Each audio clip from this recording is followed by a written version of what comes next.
দ্রুত পট পরিবর্তন হচ্ছে বাংলাদেশে।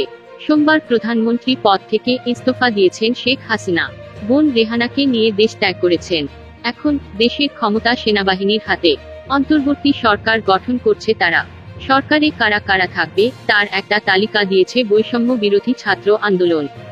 তবে বকলমে ক্ষমতা এখন সেনাপ্রধান জেনারেল ওয়াকার উজ্জামানের হাতে। সেনাবাহিনীর হাতে বাংলাদেশের ক্ষমতা চলে যাওয়াটা ভারতের জন্য বিপদের বলে মনে করছেন বিশেষজ্ঞরা। কিন্তু কতটা শক্তিশালী বাংলাদেশের সেনাবাহিনী? চলতি বছরের শুরুতে গ্লোবাল ফায়ার পাওয়ার বিশ্বের সবথেকে শক্তিশালী সামরিক বাহিনীর 145টি দেশের তালিকা প্রকাশ করেছিল। সেই তালিকায় বাংলাদেশের সেনাবাহিনী রয়েছে 37 নম্বরে।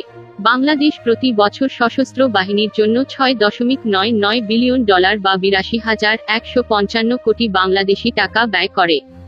ভারত ও পাকিস্তানের পর দক্ষিণ এশিয়ার মধ্যে তাদেরই প্রতিরক্ষা বাজেট সবথেকে বেশি। তাদের সেনাবাহিনীতে 300 সক্রিয় সদস্য রয়েছে, কোনো রিজার্ভ বাহিনী নেই। Thank you so much for watching our videos. Please do like, share and subscribe our channel.